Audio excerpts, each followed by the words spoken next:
पूरा सुन लीजिए मान्यवर, पूरा सुन लीजिए, तब ताली बजा लीजिएगा, क्योंकि अब तालियां रिवाइंड नहीं होंगी। तो मैं माननीय मुख्यमंत्री जी से कहना चाहती हूं कि आपके आसपास ही बैठे होंगे कोई अपने ही होंगे जो पिछले कार्यकाल में अपने गाल बजाते हुए बोल रहे थे कि 100 दिन में गड्ढे भर देंगे, 100 दिन में गड्ढे भर देंगे।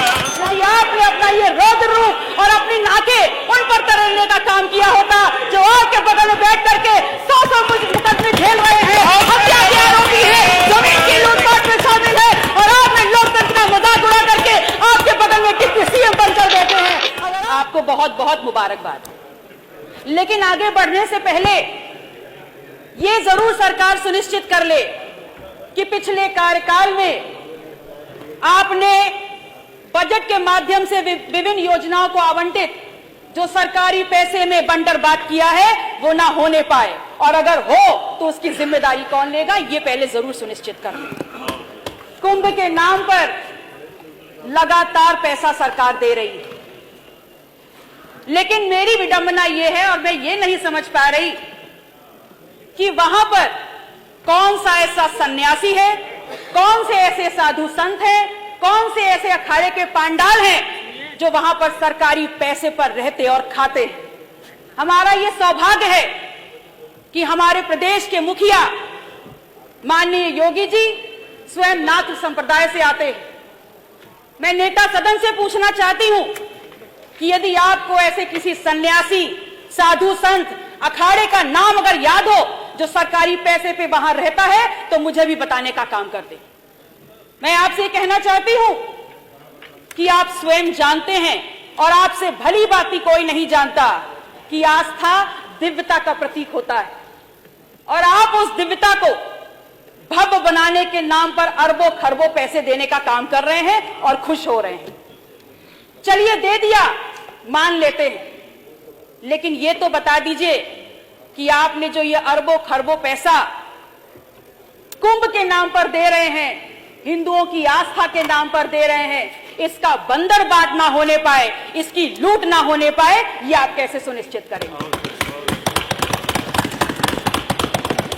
आपकी सोच और आपके बजट में विकास सबसे ऊपर है, ये बात तो समझ में आ रही है और बजट को देखने में लगता भी है। शायद इसीलिए बार बार उन्हीं गड्ढों को भरने के लिए, पूरा सुन लीजिए मान्यवर, पूरा सुन लीजिए, तब ताली बजा लीजिएगा, क्योंकि अब तालियां रिवाइंड नहीं होंगी, अब तालियां रिवाइंड नहीं होंगी। आपने लगातार, आपकी बजट में विकास आपकी इंपॉर्टेंस में है, प्राथमिकता में है, बहुत बढ़िया, और इसलिए क्योंकि लगातार उन्हीं गड्ढों को भरने के लिए आप बजट पे बजट देते चले जा रहे हैं। तो मैं माननीय मुख्यमंत्री जी से कहना चाहती हूं कि आपके आसपास ही बैठे होंगे कोई अपने ही होंगे जो पिछले कार्यकाल में अपने गाल बजाते हुए बोल रहे थे कि 100 दिन में गड्ढे भर देंगे, 100 दिन में गड्ढे भर देंगे, और फिर आज पुनः वही गड्ढों में गड्ढे भरने का काम हो रहा है। तो मेरा प्रश्न नेता सदन से है, और मान्यवर आपके माध्यम से मैं अपनी बात उन तक पहुंचाना चाहूंगी कि इस प्रश्न का उत्तर जरूर दे दें कि गड्ढों में गड्ढों कर करके जो आप पैसा वहां ढांकने का काम कर रहे हैं उस पर क्या कार्रवाई होगी, इसका जवाब भी दे दीजिए। और मैंने ये प्रश्न इसलिए पूछा क्योंकि मेरे क्षेत्र सिराथू में एक पुल बनता है, शहजादपुर का पुल, लगभग 300 करोड़ रुपए का वो पुल बना, और उद्घाटन के 3 महीने बाद उसकी सरिया उखड़ के ऊपर आने लगी, और नाम दे दिया दुर्गा भाभी सेतु। एक ऐसा महिला का नाम दिया जिन्होंने अपने गौरवशाली योगदान की वजह से इतिहास में अपना नाम दर्ज किया, और वो उनके नाम पे होने के बावजूद 300 करोड़ का पुल 3 महीने भी नहीं चल पाया। अगर नाम देना था तो मेहुल चौकसी का दे देते, नीरव मोदी का दे देते, गौतम अडानी का दे देते, दुर्गा भाभी का क्यों दिया? अगर दुर्गा भाभी का दिया था तो कम से कम उसकी क्वालिटी, उसकी गुणवत्ता तो इतनी मेंटेन कर लेते कि कम से कम उतने साल तो वो चल जाता जितना पुराना इतिहास दुर्गा भाभी का है। आपकी प्राथमिकता में स्वास्थ्य है और स्वास्थ्य से जुड़ी सेवाएं, तभी तो आपने उल्लेखित किया है कि 45 जनपद मेडिकल कॉलेजेस से आच्छादित हैं, 14 निर्माणाधीन हैं और 16 पीपीपी मॉडल पर बनाए जा रहे हैं। लेकिन मान्यवर, मैं ये कहना चाहती हूं कि आप हमेशा आधी अधूरी जानकारी ही क्यों देते हैं? आप किसको धोखा दे रहे हैं?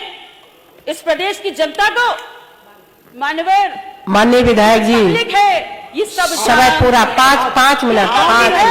ये सब बहुत सदस्य है, सभी का नाम आ जाएगा, सभी का। इस प्रदेश की जनता को सांस लेते जीते जागते काम करते अस्पताल चाहिए, मुर्दा खोखले जर्जर भवन नहीं चाहिए। माननीय विधायक गौरी शंकर वर्मा जी, तो आप माननीय विधायक गौरी शंकर वर्मा जी, आप एक विधायक एक अस्पताल बनाइए, लेकिन उसकी गुणवत्ता ऐसी हो जहां 5 से 10 हजार मरीजों की सेवा हो सके और उनको उच्च कोटि की स्वास्थ्य सुविधाएं मिल सके।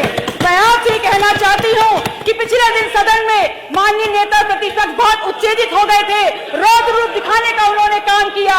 तो मैं उनसे कहती हूं कि आपके रौद्र रूप की गरिमा और सम्मान और बढ़ गया होता यदि आपने अपना ये रौद्र रूप और अपनी नाके उन पर तरलने का काम किया होता जो आपके बगल में बैठ करके 100 मुझ